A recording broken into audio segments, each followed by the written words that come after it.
มุนดงอึนคุณครูคนหนึ่งที่มีอดีตที่โหดร้ายจากการที่เธอเคยถูกบูลลี่อย่างรุนแรงและต่อเนื่องจากกลุ่มเพื่อนนักเรียนตอนเรียนมัธยมปลายจนเธอต้องออกจากโรงเรียนแม้จะมีความเครียดแค้นรุนแรงแต่เธอก็เยือกเย็นพอที่จะรอคอยและค่อยๆเตรียมจิ๊กซอว์ของการล้างแค้นทีละชิ้นเป็นเวลาถึง18 ปี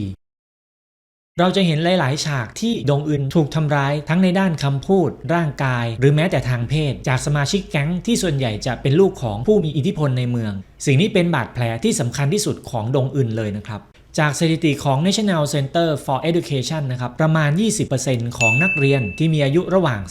12-18 ปีรายงานว่าเคยถูกบูลลี่การศึกษาเดียวกันพบว่าการรังแกกันในสถานศึกษาเป็นเรื่องที่พบได้บ่อยมากในโรงเรียนชั้นมัธยมโดยมีนักเรียนประมาณ 25% เคยถูกรังแกดงอึนเติบโตมาในครอบครัวที่มีฐานะยากจนนะครับเราจะเห็นว่าดงอึนพักอยู่ในห้องเช่าที่ทรุดโทรมและสกปรกมากๆแม่ของดงอึนนั้นมีลักษณะเหมือนคนไม่มีความรับผิดชอบปล่อยปละละเลยไม่เป็นชิ้นเป็นอันหมอคิดว่าเธอน่าจะมีความไม่สบายทางจิตบางอย่างซ่อนอยู่นะครับขนาดกลับถึงบ้านดงอึนก็ยังถูกตามรังควานจากแก๊งนักเรียนนะครับน่าตกใจมากๆนะครับที่หมอได้รู้ว่าเรื่องของดงอึนเนี่ยสร้างมาจากเขาโครงเรื่องจริงจิตวิทยาของคนที่ชอบบูลลี่คนอื่นบางคนอาจมีความผิดปกติทางบุคลิกภาพซึ่งทำให้พวกเขาเข้าใจผู้อื่นและควบคุมอารมณ์ของตนเองได้ยากกว่าคนทั่วไปนะครับนอกจากนั้นผู้ล่วงละเมิดอาจมีปัญหาทางด้านสุขภาพจิตที่แอบซ่อนอยู่เช่นภาวะซึมเศร้าภาวะวิตกกังวลหรือมีการใช้สารเสพติดเมื่อเกิดเหตุการณ์ขึ้นดงอึนจึงได้ไปแจ้งความและขอความช่วยเหลือจากทั้งคุณครูและตำรวจแต่สิ่งที่เธอได้รับกลับมากลับเป็นการเพิกเฉยไม่มีกระบวนการช่วยเหลือใดๆน้ำซ้ำเธอยังถูกคุณครูทำร้ายร่างกายอย่างโหดร้ายจากการศึกษาพบว่ามีนักเรียนมากถึง 44% ที่เคยถูกคุณครูบูลลี่ตัวเลขนี้อาจเป็นตัวเลขที่น้อยเกินไปด้วยซ้ำเนื่องจากเหยื่อจำนวนมากอาจกลัวการตอบโต้หรือการถูกตีตราจากสังคมโดยหลักการทั่วไปนั้นโรงเรียนทุกแห่งควรสร้างและส่งเสริมให้เกิดสภาพแวดล้อมที่ปลอดภัยควรส่งเสริมความเคารพและความเห็นอกเห็นใจกันแต่สำหรับดงอึนแล้วเธอน่าจะโชคไม่ดีมากนักที่ได้อยู่ในโรงเรียนแห่งนี้ด้วยอิทธิพลของกลุ่มนักเรียนที่มาบูลลี่เธอทำให้ไม่มีใครยื่นมือเข้ามาปกป้องเธอได้ไม่ว่าจะเป็นคุณครูตำรวจหรือแม้แต่แม่แท้ๆของเธอเองแม่ได้รับสินบนเพื่อจะไม่เอาเรื่องราวกับพวกแก๊งน้ำซ้ำเมื่อได้เงินแล้วแม่ยังหนีหายไปและปล่อยให้เธอเผชิญชีวิตและความทุกข์ยากลำบากอยู่ตามลำพังประเด็นก็คือในความเป็นจริงแล้วยังมีหน่วยงานอีกหลายหน่วยงานที่สามารถช่วยชีวิตดงอึนได้นะครับนี่ก็คือตัวอย่างของหน่วยงานต่างๆที่ดงอึนสามารถขอความช่วยเหลือได้ในวงเล็บว่าถ้าดงอึนเป็นคนไทยนะครับในช่วงที่ร่างกายและจิตใจย่ำแย่ถึงขีดสุดดงอึนจึงนึกถึงการจบชีวิตของตนเอง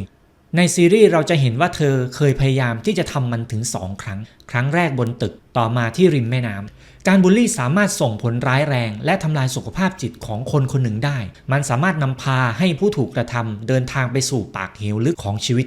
ก่อนที่ดงอึนจะจบชีวิตตนเองณนาทีนั้นเธอได้ตั้งสติและเริ่มถามตนเองว่า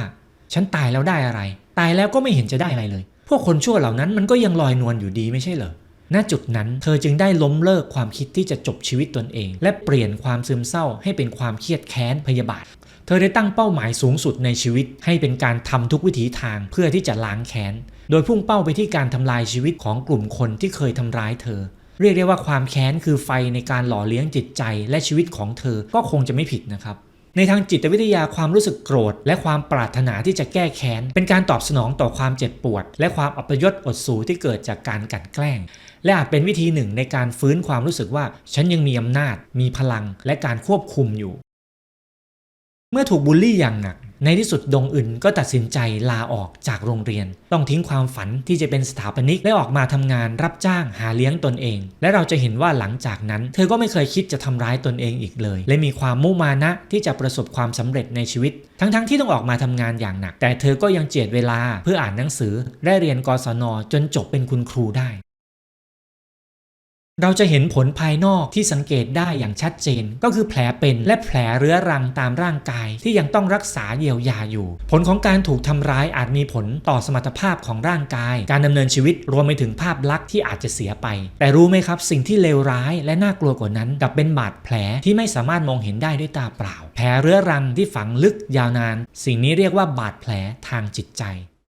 ประโยคคำพูดของดงอึนประโยคนี้สื่อให้เราเห็นว่าแต่เดิมนั้นดงอึนน่าจะเป็นคนที่มีความเชื่อมั่นในคำสอนของศาสนานะครับแต่เมื่อเกิดเหตุร้ายแรงที่เธอถูกบูลลี่อย่างต่อเนื่องบาดแผลทางใจเหล่านี้ส่งผลให้ความเชื่อมั่นและความศรัทธาในความดีของเธอหายไปมีการมองโลกในด้านลบมากขึ้นเกิดความไม่ไว้วางใจต่อผู้อื่นสิ่งนี้เป็นหนึ่งในอาการสำคัญของโรคที่เธอเป็นอยู่นะครับ